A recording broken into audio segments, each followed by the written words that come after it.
24. Bolshevik treachery.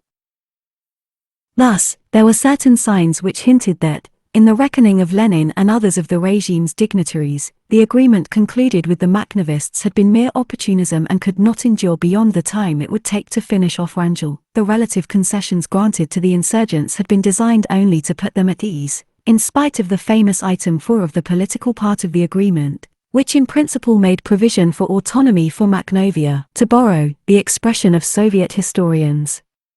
This matter was left hanging and had to be worked out directly with the Kremlin.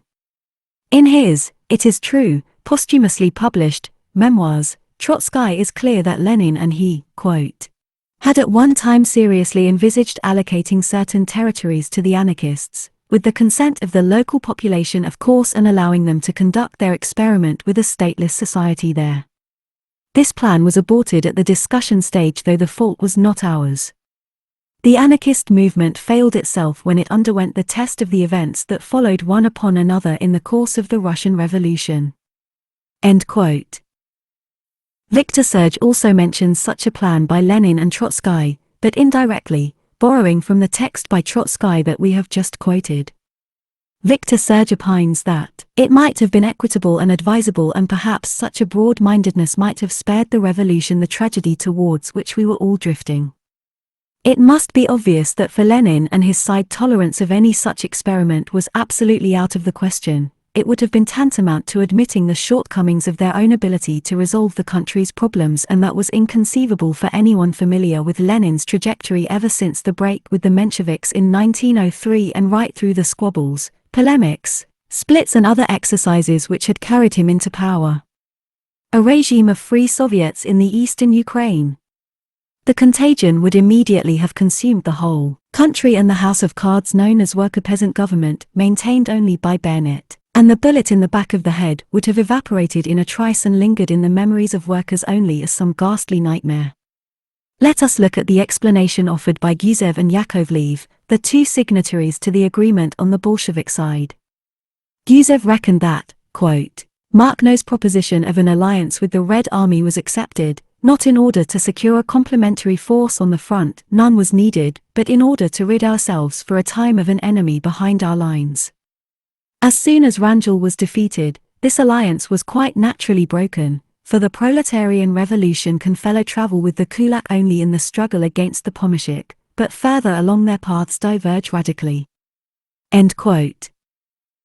One can spot the misrepresentations of the facts immediately. The proposition was Makhno's, the backup on the front was not needed, and there is the utter cynicism of the explanation of the quite natural breakdown of the alliance, so we know what was to be expected from that quarter right from the start.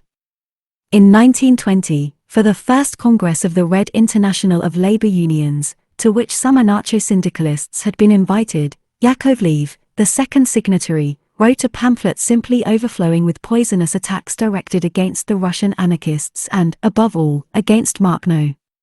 He skims over his own part in the arranging of the agreement and cites Frunze's explanations regarding the breakdown, which is attributed wholly to faults on the part of Mahkno, on the basis of a number of acts perpetrated in various locations around Ukraine against the Red Army. He rails against the solidarity displayed by the remainder of the anarchists towards Mahkno, whom he depicts as a bandit deserving of no regard. Sure, wasn't he for the whites in the Crimea?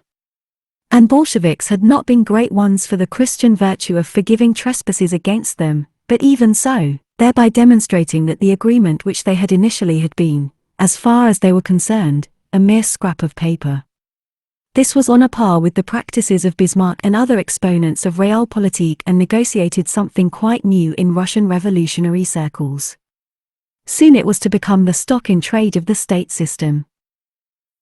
As far as the Makhnovists were concerned, without harboring any illusions either about the durability or solidity of the agreement, Arshinov, the view was that, in spite of everything, the agreement would hold up for 3 or 4 months, and they were counting on this interval to enable them to make the libertarian option known to Ukraine's laboring population and to demonstrate, by contrast, the inadequacies of the Bolsheviks' options. If there was to be conflict, the insurgents at first anticipated that it would be confined to the realm of ideas. Makhnovists also had high hopes of the General Congress of Anarchists due to take place at the end of November in Kharkov. It was for this reason that a part of their delegation had stayed behind in the city and availed of the opportunity to participate in meetings and debates which drew sizable audiences and at which the delegation's members, especially Viktor Popov, were blunt about the necessity of powers being restored to local Soviets and about implementation of the famous Item 4 of the agreement, which had been shelved twice thus far. The delegation put out a newspaper, the Makhnovist Voice, in which they spelled out their views and their complaints regarding the Leninist authorities. In its third issue, which was also to be its last, dated November 21st, the editorial announced that having done their duty by the social revolution, the Makhnovists delivered a whole series of lethal blows against Wrangel. Also, of the Soviet government of Ukraine and Russia we require honest implementation of Item 1 of our agreement, immediate release of all Makhnovists and anarchists still languishing in the prisons and camps of the Soviet republics. According to Arshinov, Makhno's then aide-de-camp Grigory Vasilevsky, upon hearing on November 15 or 16 of Karetnik's breaching of Wrangel's defenses in Perkop, had cried out, "That's the end for the agreement. Take my word for it, within 1 week the Bolsheviks are going to come down on us like a ton of bricks." And even more telling, in Guliapoli and Pologui on November 23, the Makhnovists arrested 9 spies from the 42nd Red Army Division which was stationed nearby. These confessed to having been sent in by their intelligence branch to discover the precise whereabouts of Mahkno, members of the staff and of the insurgents Soviet, as well as those of Makhnovist unit commanders. They were to have remained on the spot until the Red Army showed up and pointed out the domiciles or shadow the Makhnovist officials who might not be at home. According to what they claimed, an attack in Guliapoli was to be expected around November 24 or 25. The insurgents promptly tackled Rakovsky and the Red Army officials in Kharkov to press for the arrest and punishment of the officials of the 42nd Division, and then for a veto upon any Red Army units passing through the Guliapoli region, so as to forestall any incidents. Kharkov replied on November 25, claiming that the whole thing was just a misunderstanding and that a joint commission would look into it. In fact, finding their plot blown, the Bolsheviks decided to unleash their onslaught the very next night. On the morning of November 26, Pyotr Rybin, secretary of the Soviet of Makhnovist Revolutionary Insurgents, telephoned Rakovsky to find out what this proposed commission was all about. Rakovsky replied that everything was going to be smoothed out peaceably along with the controversial Item 4, when in fact he knew that the attack on the Makhnovists and anarchists had been launched that very night. The entire Makhnovist delegation, Viktor Popov, Budanov and Kokhokva, was placed under arrest, shipped to Moscow and shot. Apropos of their execution, Kuban writes that Moscow was not joking with the Makhnovskina and acted without losing any time. In all, 346 anarchists and Makhnovists were rounded up in Kharkov in this operation. 40 were sent on to the Moscow Cheka. Among them were Sereda, one of Makhno's closest associates, Zinchenko, commander of the 2nd Cavalry Regiment, Kolesnichenko, commander of an insurgent detachment, Kozenko, commander of one of the infantry regiments, all seized by treachery. Learning of this outrageous behavior, Rybin again telephoned Rakovsky and told him of his feelings of indignation. Thanks to this phone call, the Cheka managed to track him down, arrested him and shot him shortly afterwards. Nearly all of the membership of the Ukrainian Anarchist Confederation, Nabat, were also arrested and jailed: Volyn, Mrachny, Baron, David Kogan, Joseph Gottman, Bogush and others.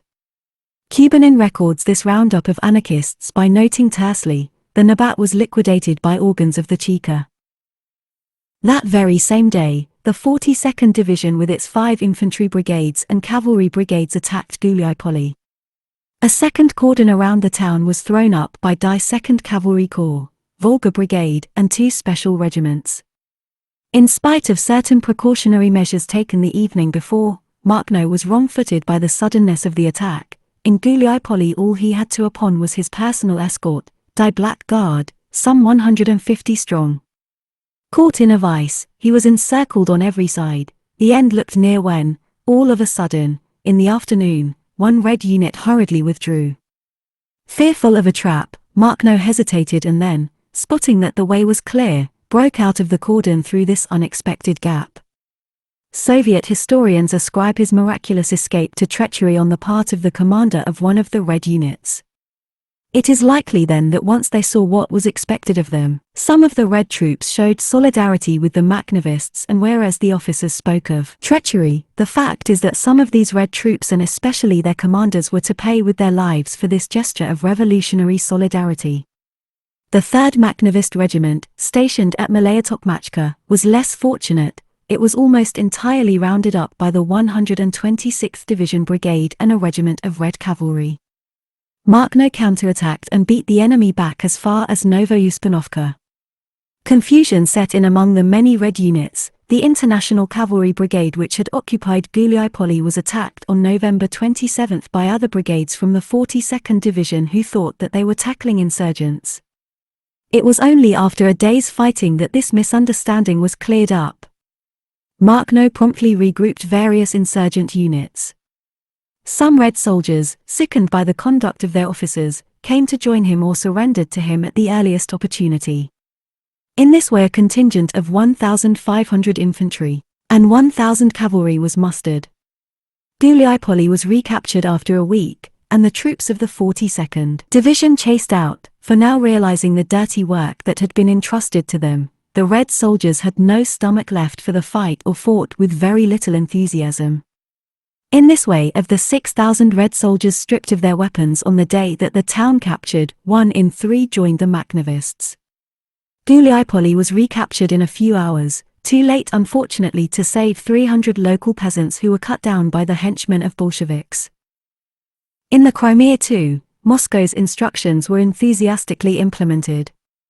As early as November 17, the strong partisan detachment of the anarchist Mokrossov, which had carried out significant harrying operations behind Rangel's lines, had been placed under the direct command of the 4th Army and been absorbed into regular units. On the same date, a secret order stipulated that Makhno's army, i.e. Karetnik's detachment, also be placed under the authority of the 4th Army and that it was also to be transferred without delay to the Caucasus to take on insurgent Cossacks, and that, of course, without the principals concerned being informed of what was going on. Karetnik and his staff, cut off from their detachment, were summoned on November 25 to a supposed meeting in Guliaipoli, arrested en route and shot out of hand. Gavrilenko, Karetnik's chief of staff, was killed, meaning probably that he was liquidated after having defended himself. The following night, at 1:35 a.m. an attack was launched against the contingent itself. It would appear that a band of insurgents had been encircled by some Chekist units and wiped out by crossfire from several hundred machine guns, but the bulk of the contingent managed to break out of the circle shortly before this attack in circumstances related to us by Yefimov, the Red military expert on the anti-Makhnovist campaign, quote, "One way or another, it became apparent to us that Mahkno was building up to something and that in any event a break with him was inevitable and indispensable. On that basis, a plan was drawn up to encircle his 2-foot bands, the Crimean band, and the one in the rear, the Guliaipoli one. Karetnik's band was ordered to occupy the Crimean coastline at the village of Zamrik near Sarki, which it did. Then the Red Army troops were to encircle it. To this end the following units were redeployed for November 26, 3 cavalry divisions, 3 infantry divisions of 3 brigades each, and 1 brigade of artillery. On November 27, all these divisions received the order to attack the Makhnovist contingent and wipe it out. Of course the encirclement plan could only have succeeded if there was the element of surprise and immediate, resolute action by the Red Army, which could be ensured only after painstaking political groundwork. A good explanation needed to be devised to explain why, after an agreement had been concluded, the Red Army nonetheless had to wipe out the Makhnovists. This political groundwork reduced the element of surprise to zero, which is in effect what happened. The Makhnovists were alerted several hours in advance of our attack and were partly able to avoid it. It was also obvious they knew well enough why Red units had been deploying around them. On the evening of November 26, Karetnik's band struck out for the road leading from Simferopol to Perkop. Along the way they defeated the 7th Cavalry Division. As soon as the Makhnovists' breakout had been discovered, the entire 3rd Cavalry Corps and the 52nd Division were dispatched in pursuit. However, these units acted in a half-hearted and hesitant fashion. Thus the Makhnovists were able to reach the outskirts of Perkop on the evening of the 27th. There they split into 2 groups, one crossing the Sivash, the other traveling through the Perkop Isthmus facing the 1st Infantry Division's small and non-pugnacious units. The 2 groups rejoined at Stroganovka on the mainland, on the morning of November 28. Thus were the Makhnovists able to escape from the Crimea by covering 130 kilometers in 2 days while fighting a rearguard action. Our own units displayed no initiative.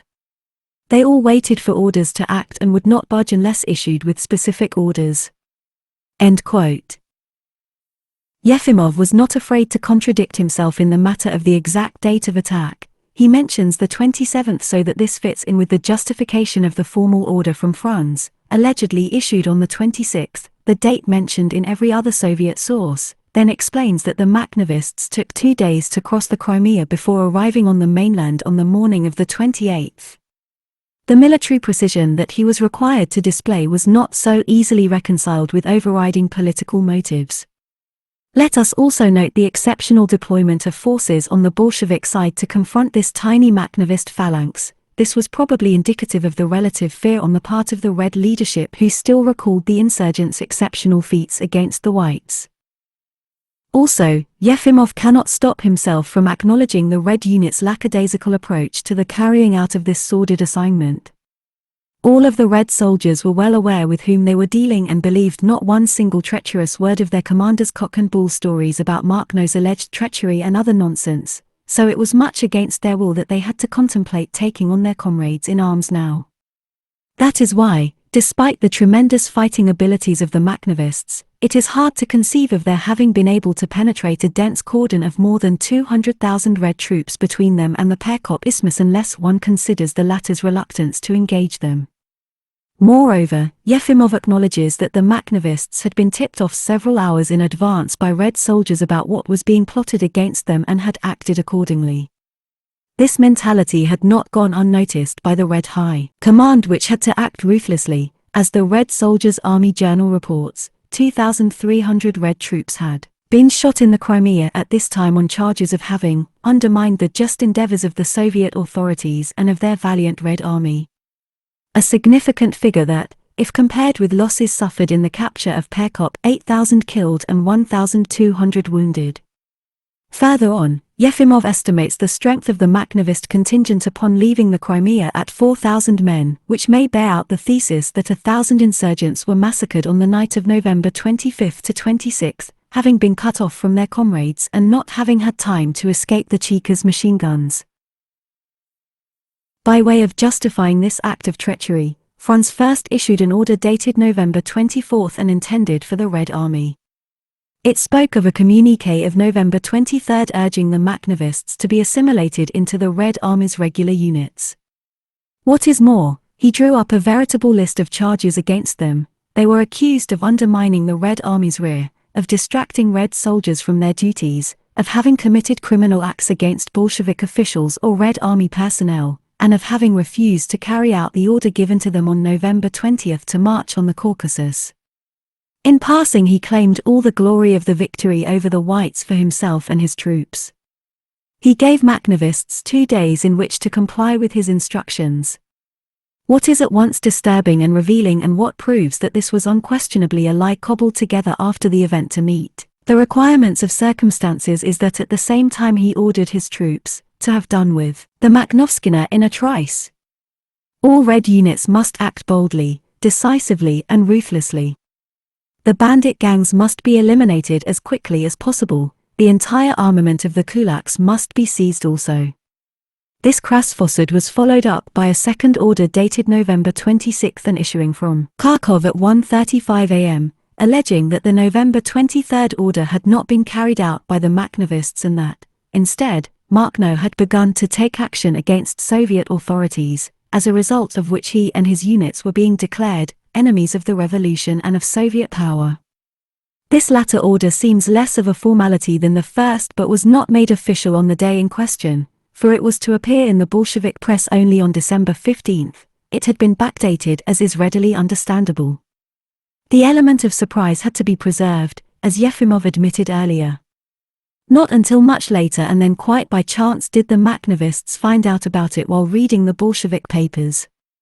Now, these ultimata with their provocative style had been drafted under the supervision of Lenin himself. The general in command of the front, Sergei Kamenev, attests to that in his memoirs. Be it the Anti-Rangel Compact or the order from Franz, the whole effort had been mounted with Lenin's consent and in accordance with his directives.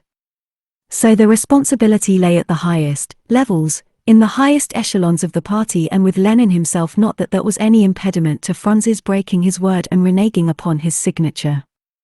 In his mind, these were peccadilloes, and he was above all else anxiously courting the praises of the Supreme Guide, preparatory to winning some medals with view to climbing up the party hierarchy. The wheel was soon to turn, and he would in turn come be ensnared by someone who outbetrayed him. The authorities' tactics, then, consisted of shifting blame for the breakdown of the alliance onto the Makhnovist insurgents, although, as we have seen, the latter had observed the strictest loyalty in implementation of the agreement concluded. Now, we have unpublished, first-hand, and we might add, weighty evidence. Its author, Marcel Olivier, was one of the French founders of the Third International, Rosa Luxemburg's chief translator into French, and an active member of the French Communist Party for many a long year before he broke with it abruptly in the 1930s. At this time Olivier was in Russia and had been invited, along with other French representatives including Alfred Rosmer, Jacques Sadoul and Henri Barbus, to come to Ukraine to witness the defeat of Rangel. Upon arriving, he travelled on separately by truck. Thus it was that at one stopover in the open countryside he saw, quote, a troop of horsemen loom all of a sudden from behind an outcrop. They swooped down on us so quickly that they were upon us before we could lift a finger to scramble back on board the truck and seize the rifles inside. Mounted on small, highly strung horses and armed to the teeth, carbines slung across the shoulder, saber by their side and daggers at their belts, their chests crisscrossed by leather ammunition belts, and their heads topped by enormous fur chapkas, they had an appearance that was unsettling, I might even say unnerving. End quote. It transpired that these new arrivals were Makhnovists. Marcel Olivier and his fellow travelers reckoned that their time had come, not knowing that a compact had been concluded between Bolsheviks and insurgents, but the latter treated them in friendly fashion and they were able to continue on their way unmolested. They reached Melitopol and at headquarters attended a soirée during which Olivier noticed a, quote, group of officers immersed in animated discussion. In their midst stood a fellow of about 25 years of age whom the others appeared to be besieging and who was replying with passion and order to the queries and arguments of his interlocutors. I asked Victor Taratuta what the discussion was all about. He explained that this officer was from the Mahkno division recently incorporated into the Red Army, and that he was defending his libertarian viewpoint against the others. I remarked upon the impassioned tone in which he was doing so. Taratuta told me, literally, once we have done with Rangel, we will shoot him.